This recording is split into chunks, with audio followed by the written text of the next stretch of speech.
Okay, well, it's 11 o'clock and good morning, everyone. My name is Victor Lund and I'm the CEO of WAV Group as well as RE Technology. And we welcome you to today's webinar. Today's webinar is going to be talking about growing brokerages through acquisition. We have a number of panelists here that I'd like to introduce. I'll begin with Larry Rideout. He's the chairman of Gibson Sotheby's International Realty, and he's going to be talking a little bit about how he's worked with George and developed his strategy for growing his company through acquisition. And joining me also is George Slusser. He's a partner here at the WAV Group and he runs our M&A division. And welcome, George. Thank you.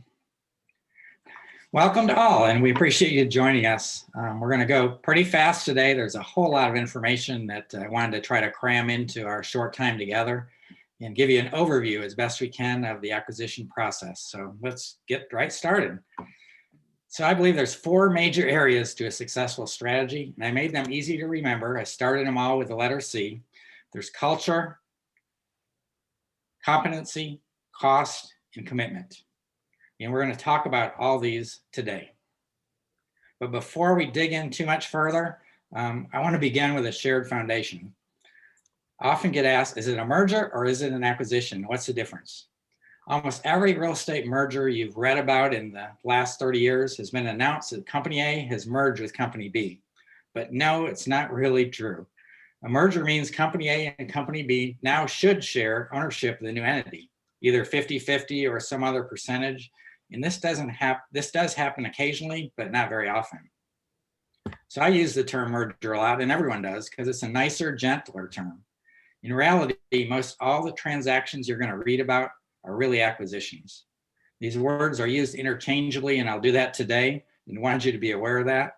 But what we're covering today and what's really prevalent in the industry is Company A buying 100% of the assets or stock of Company B, then calling it a merger. To make it even more confusing, often everything related to the acquisition process is just called M&A, and I use that all the time. It's a standard catch-all phrase in the industry. So there's 2 types, basically, of acquisitions. One we call a fold-in, some call it a roll-in or even a tuck-in. And this occurs when the agents of the acquired firm move into one of your offices. This type is usually the quickest to profitability, and it also offers the minimum risk. The other type is a standalone merger, where the acquired company takes over the existing office or offices. A little more risky, and we'll talk a little bit about that later. But I believe for either type to succeed, it's got to be viewed as both sides as a partnership or joint venture. Hence, I use the term merger, as it's actually an appropriate descriptor. Regardless of the technical ownership structure, you'll hear merger, merger, merger, but think it's probably a pure acquisition. Another definition, Ebitda, you'll hear about this. And all this means is earnings before interest, taxes, depreciation, and amortization.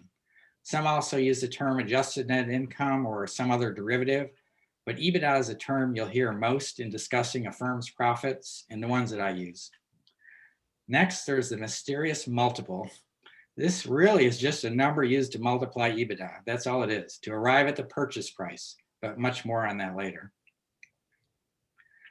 So I assume most of you are listening, or most of you listening have an existing company and you're asking, how am I going to grow? There are only 3 ways that I know of: recruit new agents, hopefully a lot of them, organic growth through your existing agents doing more, or M&A. I view M&A as recruiting agents. It's a very similar process, just recruiting an owner and multiple agents at once. It's relatively simple to understand, but not easy to do. Those really are your growth options, but many have been successful at doing all 3. So why should I do M&A? Well, most firms in real estate have excess capacity, either space, management, support, or all 3. Many could increase their agent count by at least 50 to 100% and have no need to add any more fixed expenses. Once fixed expenses are covered, incremental margins and profit improve dramatically. M&A can be quickly accretive to earnings.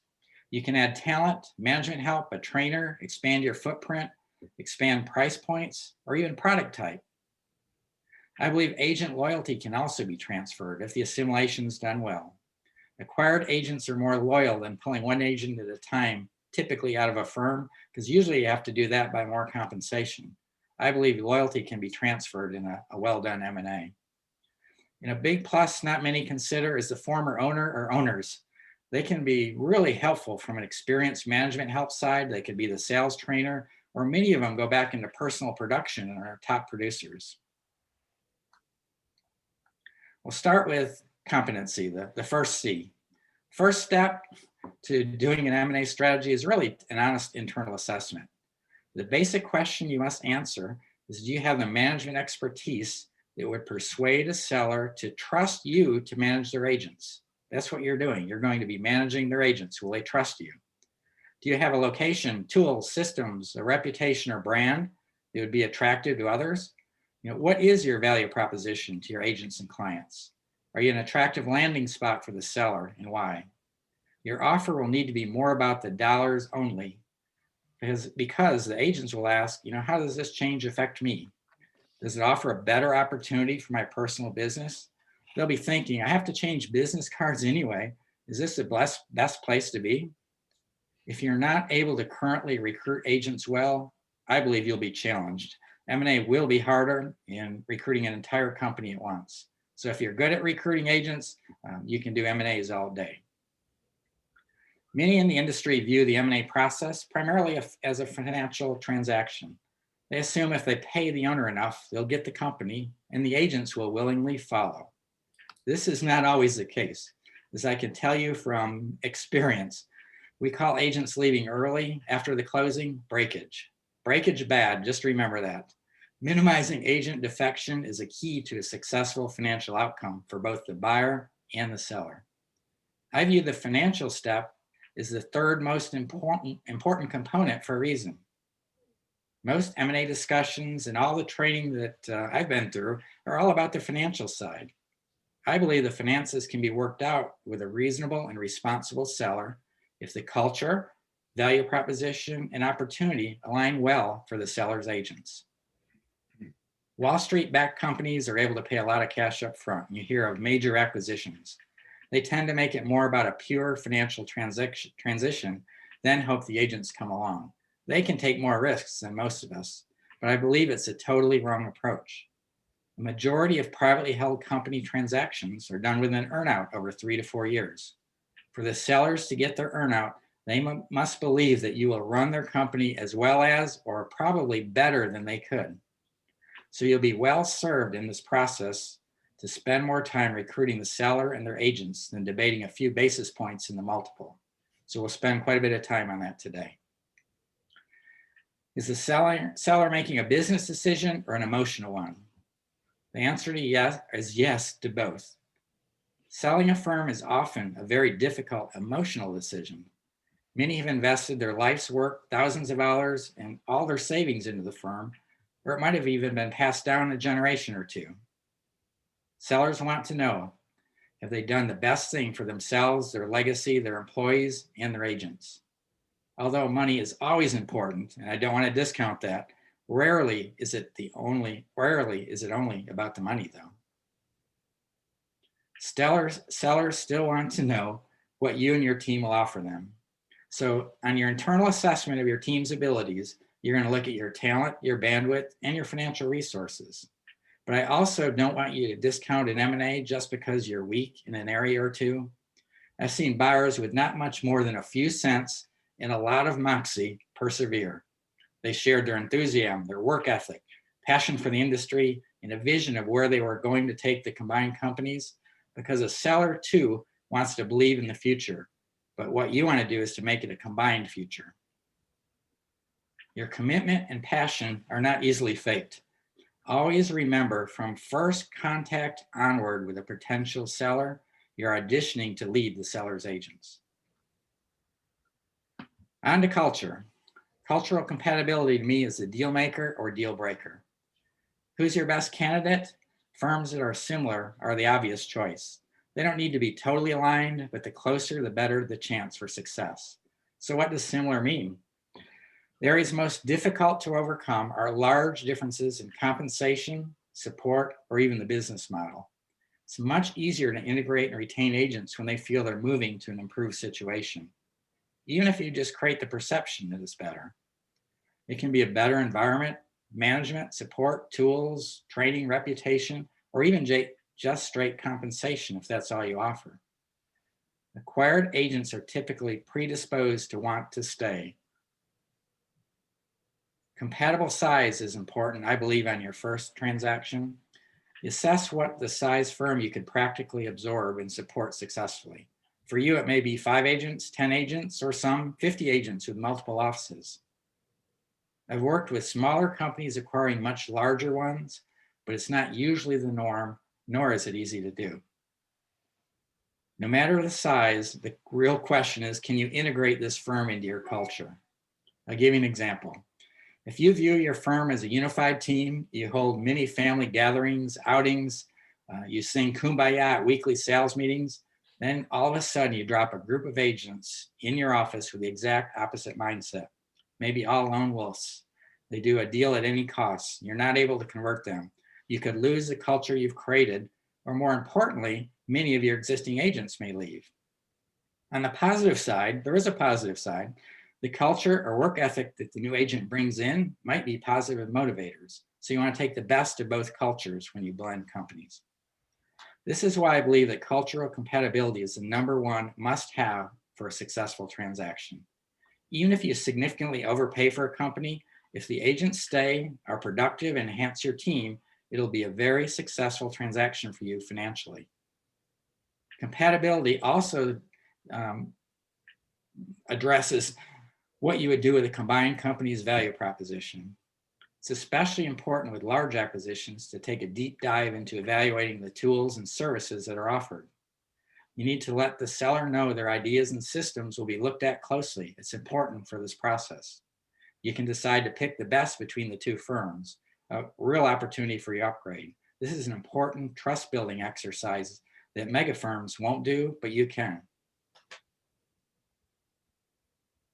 How do you evaluate both offerings and choose the best? We have a process expert to tell us. Victor?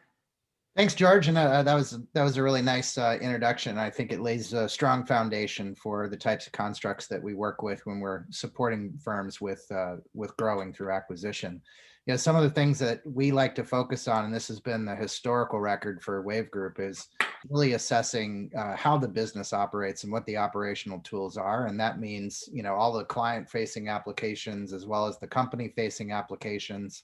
You know, we were involved in a transaction a number of years ago when on the day of the closing, there was a little misunderstanding about the accounting system.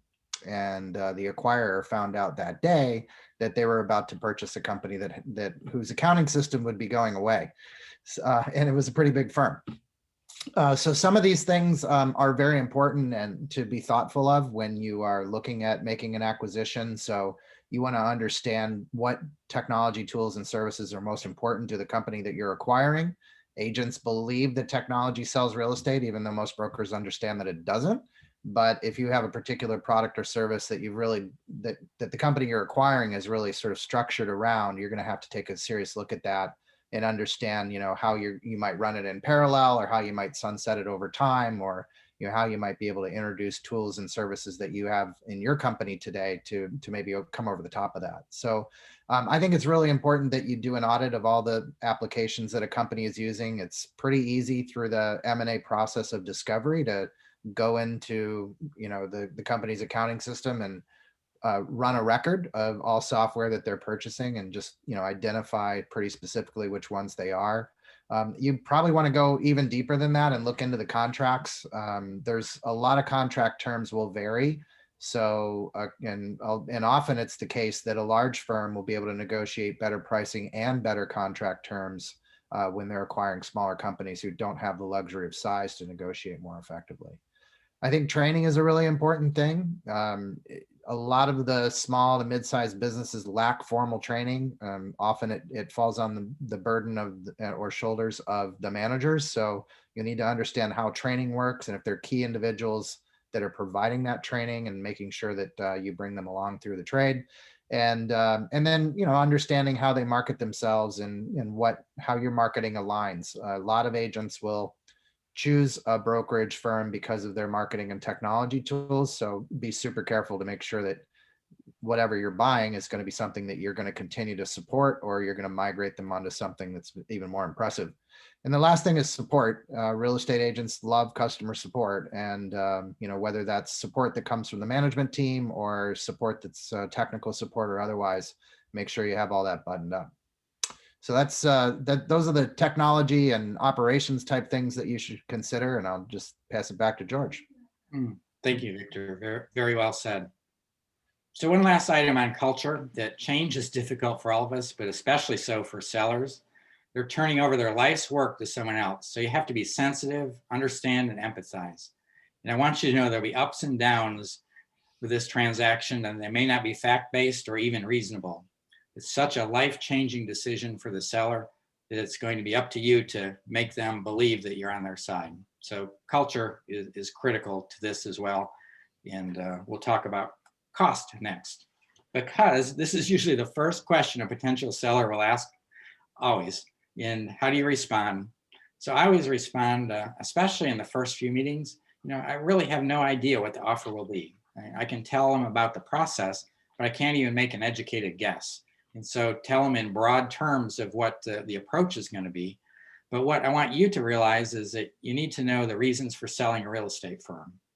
And if you were to sell your real estate firm, what would those reasons be?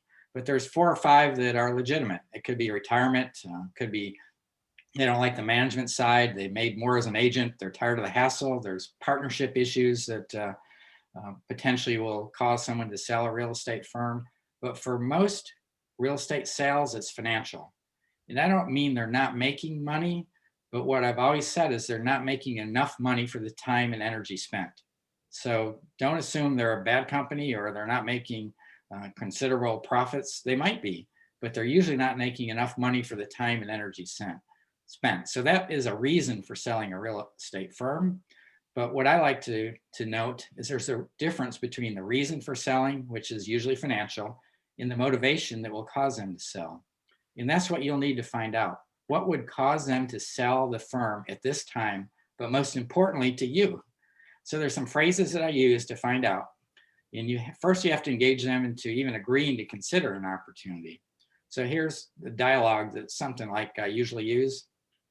So I would tell them it's a discovery process for both, and you're welcome to stop at any time. It's obviously going to take some effort to fully explore the opportunity. And I don't want to waste your time in any way. Please know I'm very serious, because what you want to make sure is that you're not doing this to waste time for you or themselves. But if they're serious, you're serious. First, we'll determine if we can work together successfully, and would we be able to join forces? And would joining forces be the right decision for you, your family, and your agents? And that's a really key phrase. So when I was working at Merrill Lynch, all we talked about was financial. But what you have an advantage over is you want to bring the family, the agents, and their lives into the equation. So we're going to spend a lot of time together exchanging ideas, and I want to learn as much about you as I can. And I want you to learn about me, our offering, and my team. We should make sure our real estate philosophy and goals are aligned. This is about vision. You're trying to determine whether both of you can work together and if they can trust you to be aligned with the vision that the real estate firm that they've created. Because it's a big decision for us both. I'll proceed at a pace you're comfortable with. In a minimum, we'll part as friends, and then you can find someone else's view of the value of your firm at a minimum. So how does this sound?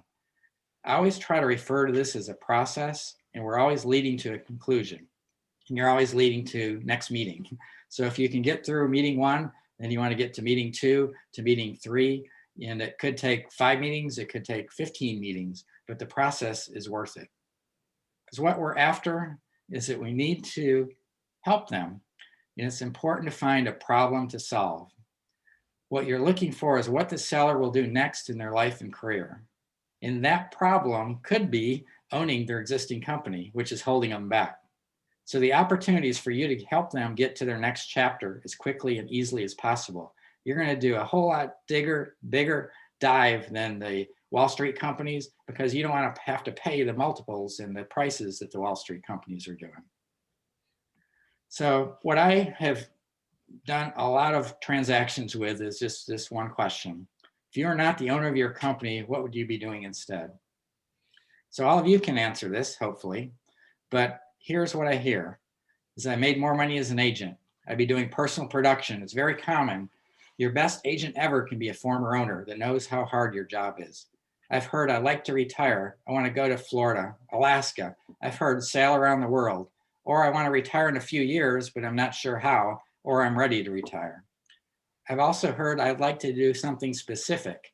I've heard that I want to go into the ministry. I want to do mission work overseas. I want to be a sales trainer. I literally love just sales training. I wanted to go back into healthcare. I really love law, or I want to go back to college, but they have something specific in mind that they've not been able to do because the real estate career has been in the way. Or number 4 is I really don't know. I've never thought about it before. And that's a legitimate concern or a question.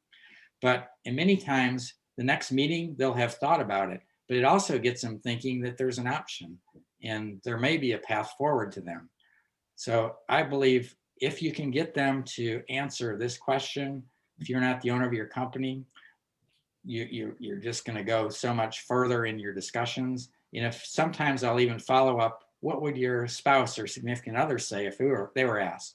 And I'll get the answer, oh, they don't like me working all these hours. They would like me to do something, or they wanted me to retire 3 years ago, or wanted us to find a buyer and sell this thing. So they'll be semi-honest with you, usually when you ask them those 2 questions. And that's really important because the answer tells you what they might want to do with their next chapter. It might be a definite, it could be a dream they hope to fulfill. They might be ready in a year or 2 years, but you've gotten them thinking there may be a path to what they really want to do, next chapter. This discovery, I believe, gives you a strong foundation for a relationship and the ability to work towards a goal together. You're demonstrating you'll assist them not only on the financial side, and it will be fair, but their next chapter in life is attainable. Because what you have to understand is that many people feel they can't sell their company, and it's a saving face situation. And hopefully all of you know this, because they've spent thousands of hours, like all of you have, in huge financial investments, and to sell for only a perceived small amount, no matter how much you're going to offer, it probably is not going to come back to the thousands of hours and the investment they've made.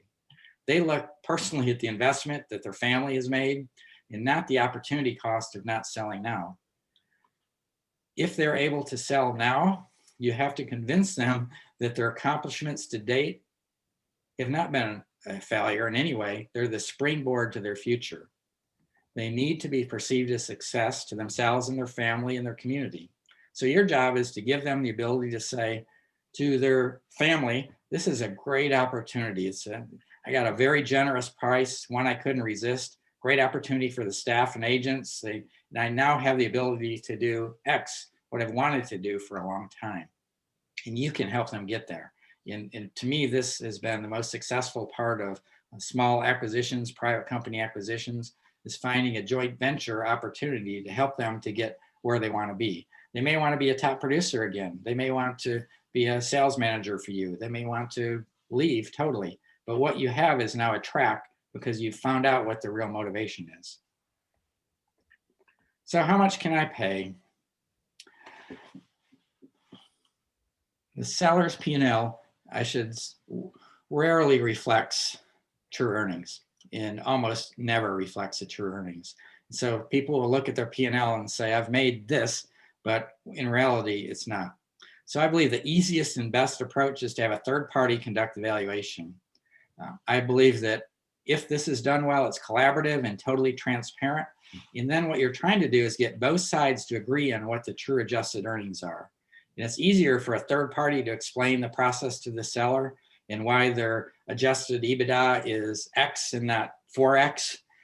It's easier for the third party, for you guys not to feel as a bad guy, because it's almost impossible to negotiate when one side thinks their earnings is 200,000 and then the buyer thinks or the seller thinks it's 400 and the seller or the buyer thinks it's 200. You understand the concept. It's just when it's apart, and I've seen it apart by millions of dollars, where someone said, yeah, but my P&L says I've earned this, but they don't take into account the adjustments that we'll talk about a little later. So if you both agree on the actual earnings, then all you're debating are the multiple and the terms, and it's so much easier to negotiate.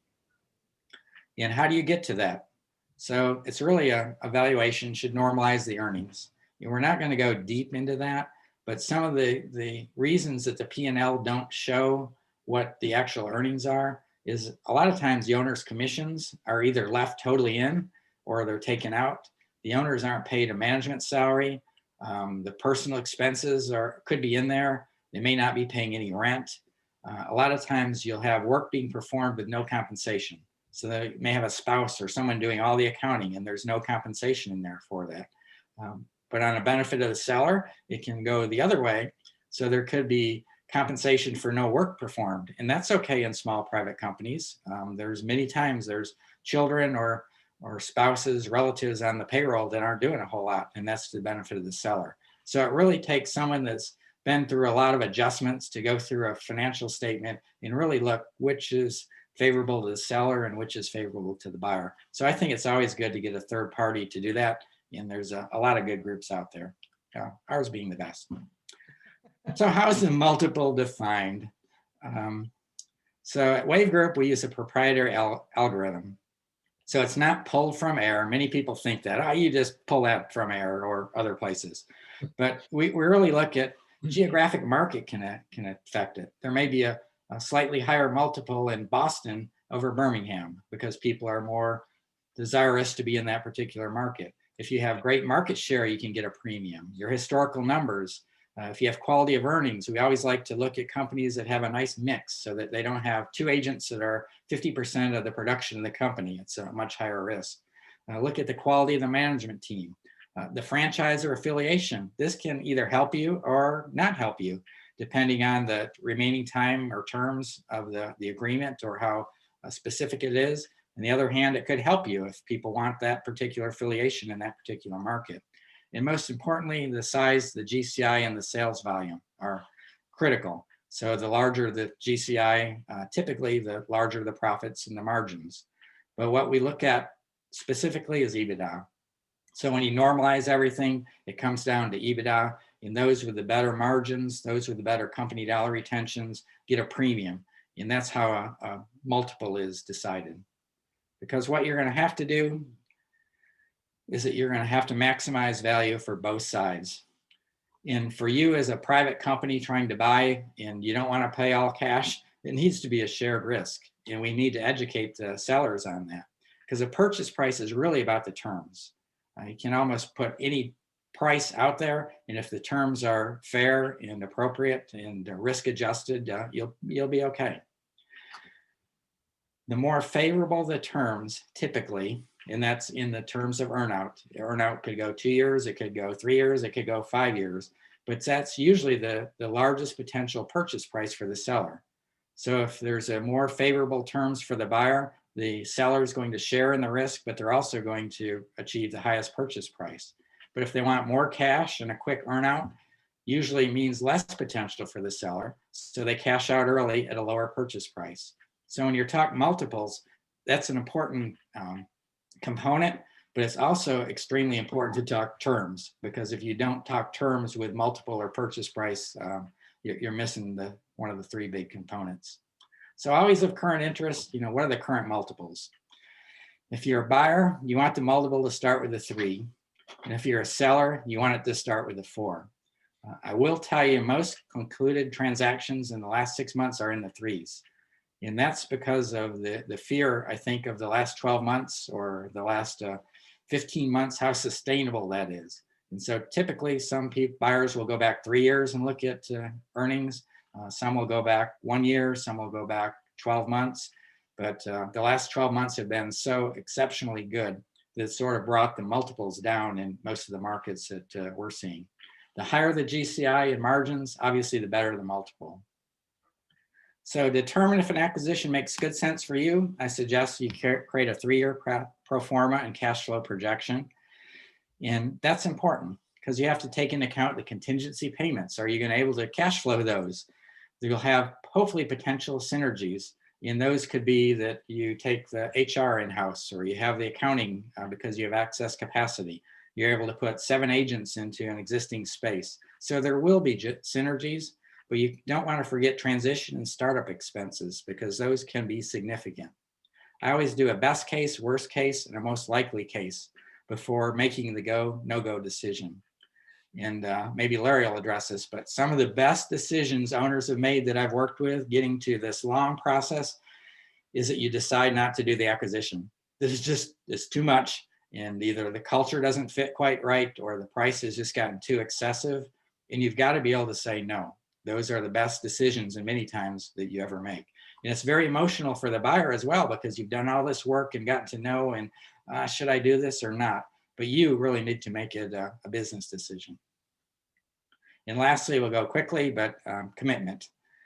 It's a lot of work up front and more work after integrating these people, but it really can be tremendously rewarding. And so if you don't grow through M&A, how are you going to grow?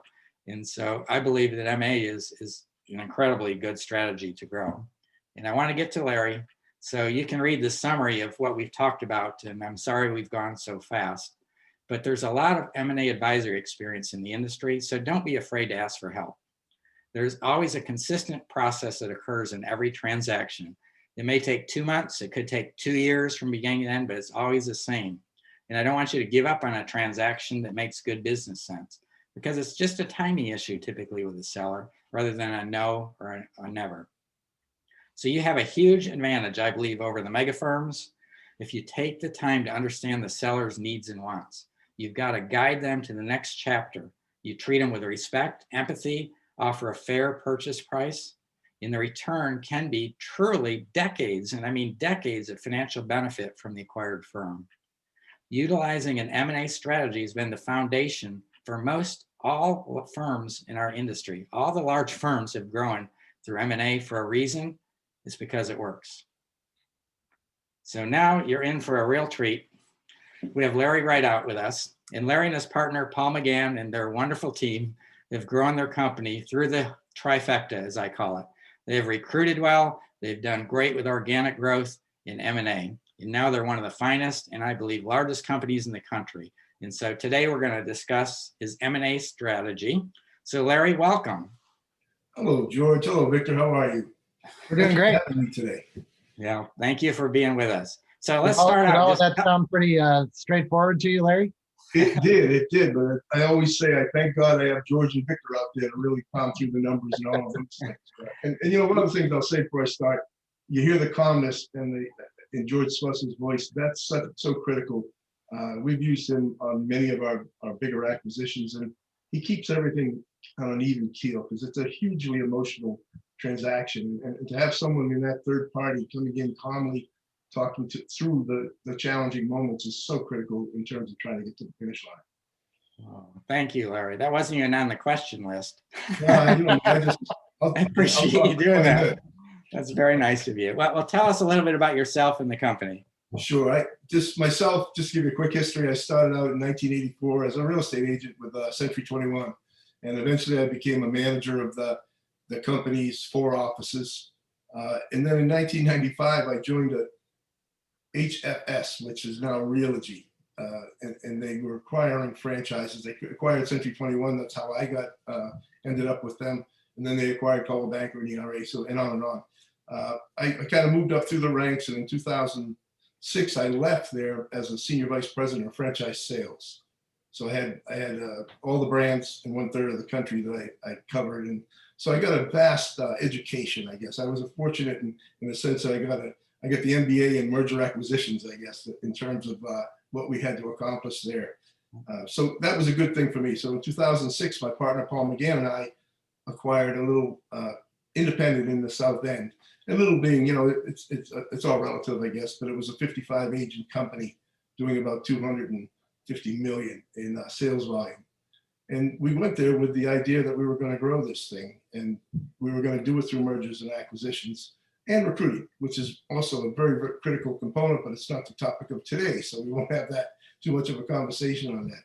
But that's what we did. We began a progression of expansion. And as you all know, if you were around then, 2008 happened. And everybody was hanging on for their dear lives in terms of the business. And we were in the same situation. And it was one of those things, you know, we could curl up and die, or we can press forward. And Paul and I decided to press forward. And we were fortunate in that many companies were very much stressed financially. I don't mean that in a nasty way, but the bottom line is we looked at the marketplace, we saw strategic places that we could be, and we went to those markets and tried to acquire companies that might be ready to get out, because it was a pretty rough time. And we were very fortunate. You know, we ended up in 4 or 5 markets in Boston that eventually turned around in 2011 and were very, very good companies for us. But we had to fight our way through from 8 to 11 like everyone else, just trying to hang on to it, pay the bills, keep the lights on. And we did it. We got through it. And then in 2011, we began a recruiting effort, and we did a fairly decent job with that. But around 2018, I guess, 17, 18, we decided our infrastructure was such, to George's point, you know, you get to a point where you have your infrastructure is strong enough to pick up another 50% of agents and not really have to add anyone.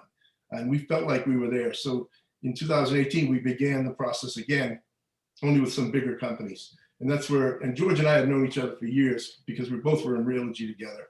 But that's where we came together again and kind of worked through several significant deals. And it was a good time, of course, until 2020, when everyone was holding their breath and wondering exactly where we were going to be in April. As I recall, in March, I thought I was going to be back driving 18-wheelers, the job I had before I got into real estate. So luckily, I'm not there. I'm here with you. But the bottom line is that we all are benefiting from, unfortunately, the COVID issue, which was a sad event, and it still is a sad event. But the real estate market seemed to explode.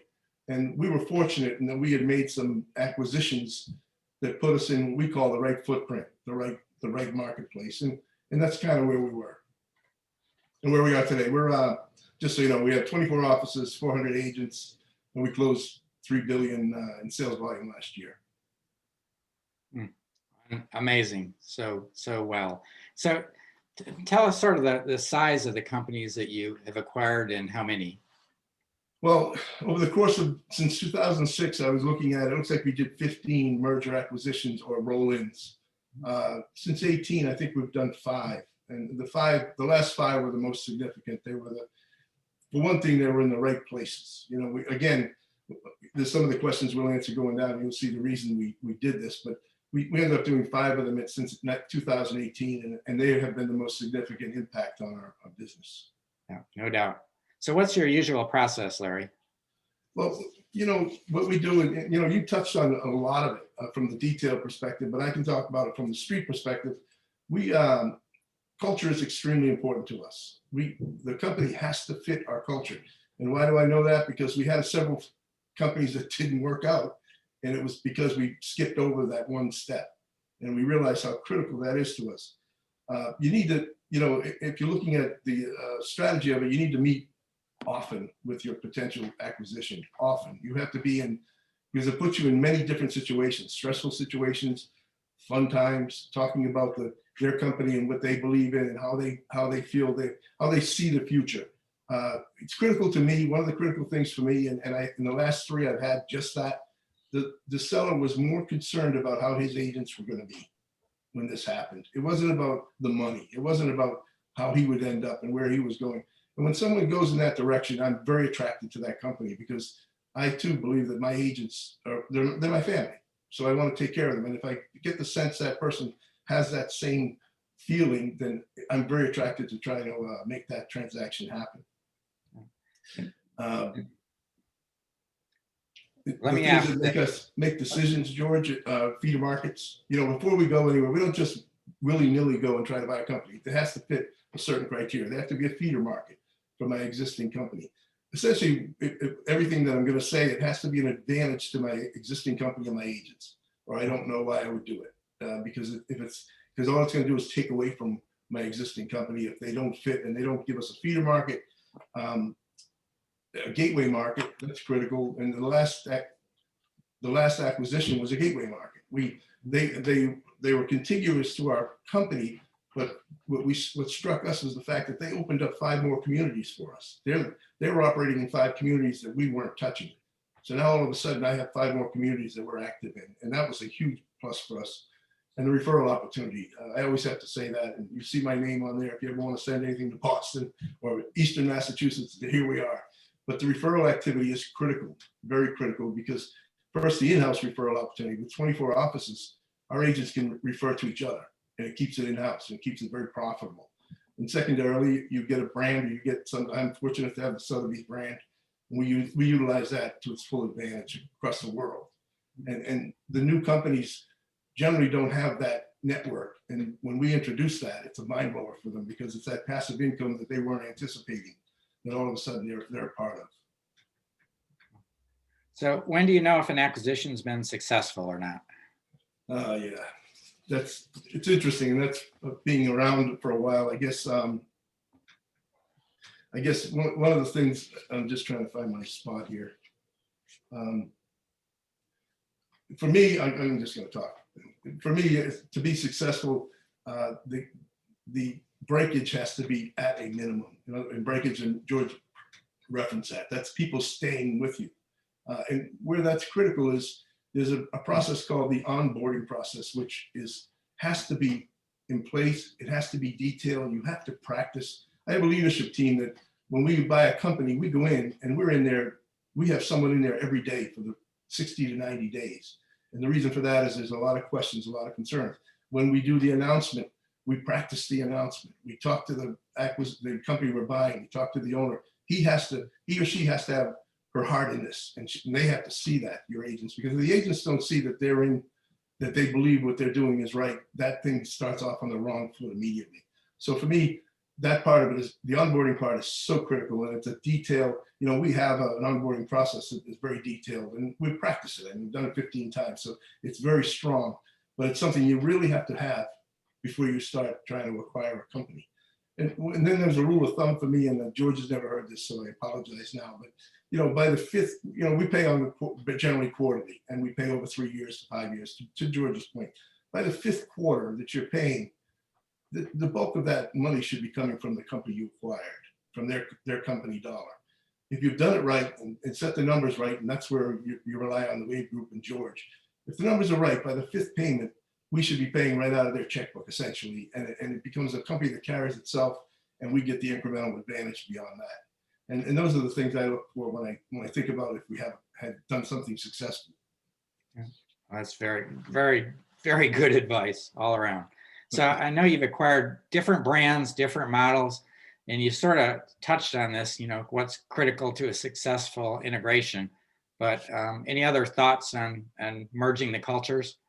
Yeah, I guess I wrote down, it was painful to write down, but I've had a couple of bad deals that we've done. And when you go back and assess it, you see that one of the things you talked about was their business format and your business format have to be somewhat matched. You can't, if you have a culture of collaboration and sharing ideas, and you buy a company that's format is lone wolves, I guess that's the word to use. Yeah. That will never work. And unfortunately, we learned that the hard way with one particular acquisition. And the other thing that we made a mistake in was that we left the owner as the manager. And I don't know, I might be going against what everyone else is thinking, but we never got to change the culture in there, because he still ran the company the way he ran the company before we bought it. And he never really embraced what we had to offer. And it was a different culture. And it was one of those things where it was a painful lesson, but it was a good lesson for us. We know now, to George's point, to walk away.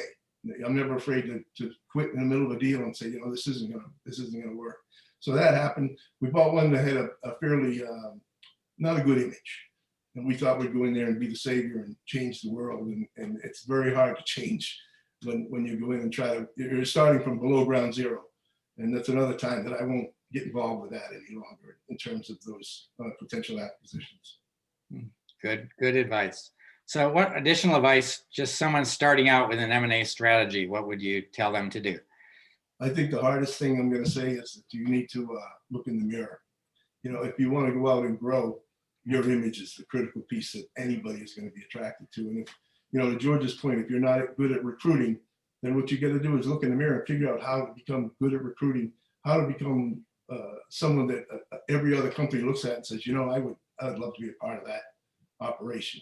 Because if you don't have that feeling out in your marketplace, it's going to be very hard for you to do an acquisition of another company, because they already have an opinion of you that probably isn't the best. So you have to look in the mirror. Are you respected? Do you have a great image? And can you show a pattern of success? And from my company's perspective, our agents all show growth every year, year over year. And when we bring someone in, they show growth. It's a hard job. That's not easy to do, but that when I go out and talk to a company about potential acquisition, they already know and they're already aware of that, and it makes it a lot easier, and you're in a stronger position. So, And strategic, one more thing, George, is that I mentioned earlier, but let me just say one more thing. Strategically, it has to have a footprint. It has to be an advantage to your company. It has to be a gateway. It has to be a feeder market. And does it project the same culture? So those things are like boxes that I have to check before we get any further down the line. But in the end, like I said, the bottom line is when you want to really negotiate in terms of the numbers, you need that third party, because it's an emotional transaction. And if you're telling them that this is what they're worth and here's how we're going to pay, it's a harder transaction to finish. If you bring in a third party, they're the ones that present, they're the ones that do the numbers, and we just the two sides look at it and say, the numbers are the numbers. Now let's figure out how to get this done. So the third party is a critical piece if you're trying to do something in terms of a larger transaction. Thank you. And I just want to ask you, so most of your acquisitions you target because you know where you want to go, but because everyone knows you do this really well now, are you getting calls from people that would want to be part of your company? Yes, probably every month there's someone that reaches out and wants to talk. But again, we stay pretty firmly in line. If it will benefit the existing company, we can talk. And the other side of it is, George mentioned that the market is so unpredictable right now. It is on fire right now. So everybody's numbers are the best they're ever going to be, as far as I can tell. So when you're looking at a company, you have to be honest with them and say, we can't necessarily look at this 1 year and make it and talk about a deal. We have to look at the previous couple of years, because there's no guarantee this will continue. And we all know, if we've been in a long time, this too shall pass. We're going to have a moment when we have to deal with it, and then it comes back again. So it's got to be strategic for us to look at it right now. And the other thing is, we have 3 or 4 deals going on where I would say we're in transition. We're kind of out of it now, but we are. You got to take care of your home front first before you go out and try to do something else. So when we are comfortable with 3 or 4 that we have, then we'll start looking around again and start expanding somewhat. Very, very good advice, sound advice. And I know it's really been valuable for you. You've done an amazing job, and to be congratulated. So let's open it up to questions. And you got Larry here, Victor and I. Victor? Yeah, absolutely. Thank you. So we can open it up to questions. If you have a question, I would ask the attendees to enter the question in the Q&A section, but we do have a couple questions that did pop up. Larry, in your experience from start to finish, what's the time horizon that it takes to acquire a company? Yeah, it's several months. It's 90 days minimum, I think, by the time you get to that moment when you're standing in front of them. At least some of them we've gone much longer. Some have been a little quicker, but I would say I would anticipate a 90-day close before you can get there in front of the agents. 90 the next days, question. Let me just add 90 days from engagement. Yes. So what I always talk about is that the discussions in the early going may go on for a long time, but once the person's engaged, and Larry knows what that means, once they're engaged, then I think that's a really good time frame. Excellent.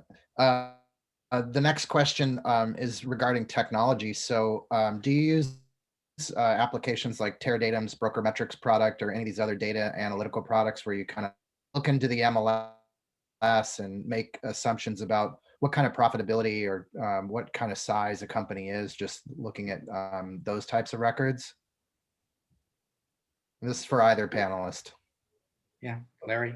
Yeah, for me, it would be, I'm an MLS guy, and I look at where the transactions are, but the reality is that's when I rely on George to kind of help me and guide me through the numbers in that respect, because he's got more of a worldly view than I do in terms of that. So for me, that's my safe harbor. I'll use the third party. Yeah, in an evaluation, a good one, you have to look at all of that because that really gets you to your multiple. And you want to look at the distribution, both footprint, agent mix, sustainability, historical averages. But everything, every data point that you can get is important. Absolutely. The next question is about, the size of companies that you buy and, how would people look at a single agent type of company? And I might want to expand that question if I could, or if I may, in terms of like, what's the difference between buying a small brokerage and recruiting a team or an individual agent? Is that for me, George? You want to answer that, or? You can go first, Larry. Well, just for me, you're on the ground. yeah, the GCI isn't significant. If I see a smaller company that I can roll in, that's the most wonderful thing I can do. That's accretive to the bottom line. That's just roll-ins I do all day, every day. So a smaller company, I'd have to look at all the numbers and make sure that the overhead covers, everything is covered wherever that might be. If I need to open there, for a smaller company, I might consider trying to fit into our existing footprint and figure out how that might work. Unless, again, there's a strategy that I'm looking at that's like I can get into a market that I've never been in. It gives me a chance to grow. So there's a lot of factors, I guess. Yeah, and smaller companies with a roll-in, especially as Larry mentioned, a lot of times the seller is supposed to get the adjustments and the buyer gets all the synergies. But I know a buyer will pay more for a roll-in just because of the synergies that Larry mentioned. So it's actually an attractive candidate if they can come into an existing office.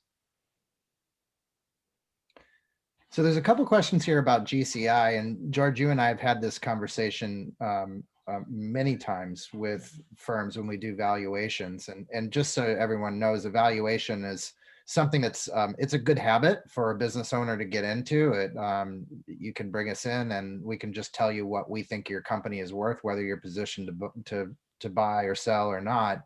It's just helpful to know what that asset is worth. So it's good, and it can be used for banking purposes and insurance purposes and other types of purposes. But in terms of GCI, I know that we talk about sort of a target GCI or profitability that a company should try to aim for.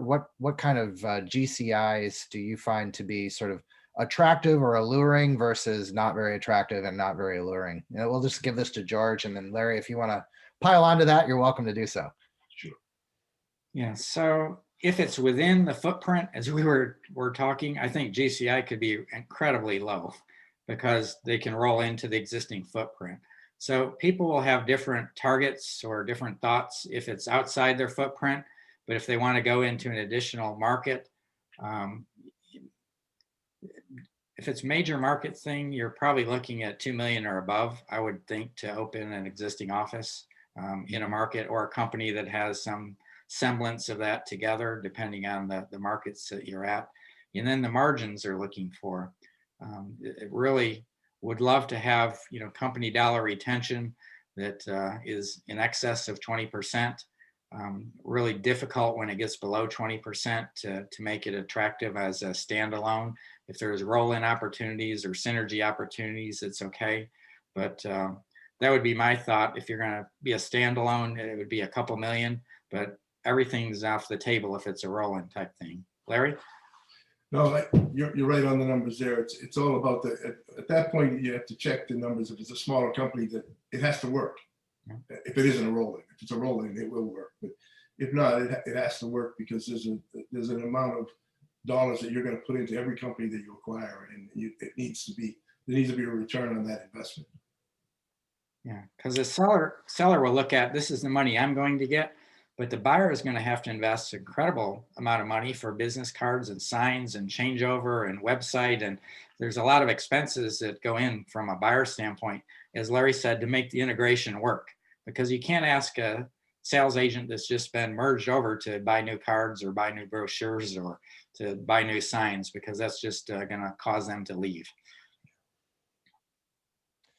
The next question, gentlemen, is related to how you consider different lines of business. So the particular question is related to relocation, but something that I saw in the analyst report for Compass, which is casting pretty favorably on their valuation today, is that they intend to launch services in title, in mortgage, in escrow, and expand their revenue per transaction. And the analyst report indicates that the expansion of revenue per transaction would be 40%. Do you guys have a feel for that, Larry? I'm sorry, I don't know if you have mortgage title insurance or those other ancillary companies, or how you deal with relocation and things of that magnitude. We really only have the relocation, so we're not Massachusetts doesn't have title or anything like that available to them. So, So we rely heavily on gotcha. that and in invest. some states, the whole profit margin for some companies are the escrow or the title or the mortgage relationship. So many acquisitions are done just to get the transaction volume so that they can add the escrow and mortgage services on that. So those are valued. If the existing company has them, they're valued based on Ebitda. If they don't have them, they're just a premium that the seller will pay to get the access to that. And Sure. then I did see a question on the relocation business. So say you're going to another brand and you're going to lose the relocation from the others. We would try to adjust for what relocation loss would truly be, but hopefully it would be made up by the other brand or the other company. Again, there's just different networks, and that's sort of the nuances of doing evaluation. What's going to be lost and what's going to be gained by going to the new company. And when we do a valuation, it's really not for the buyer, it's for any third party coming in there. What would they have to add, or what could be taken out from a seller's perspective? So we try to do right down the middle, what's fair for the seller and the buyer. And that's why I think it makes the acquisition process easier, is that, you know, both sides aren't winning, or it's not a win or lose, it's a win on both sides. And in terms of the relocation business, that's a critical question. If it's a relocation company that won't transfer over to, say, our brand.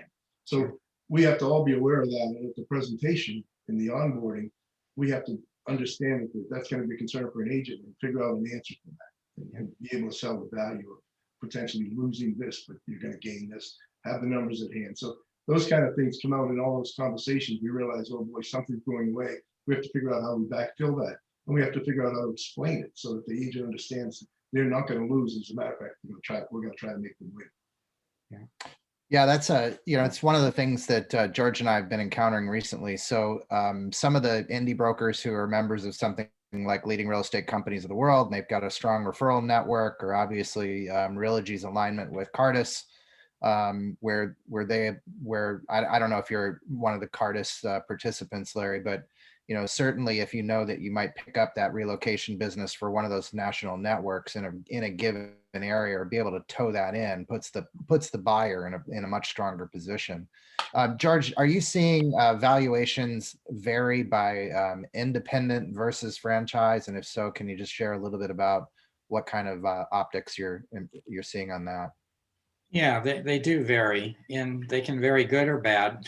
And I mean it just from a franchise standpoint. So the franchise can be a positive that buyers want, so they'll pay normal valuation, or they'll pay even a premium. Or if you have 3 years remaining on your agreement, or 4 years, that can be a challenge in you selling the company. So we actually, depending on the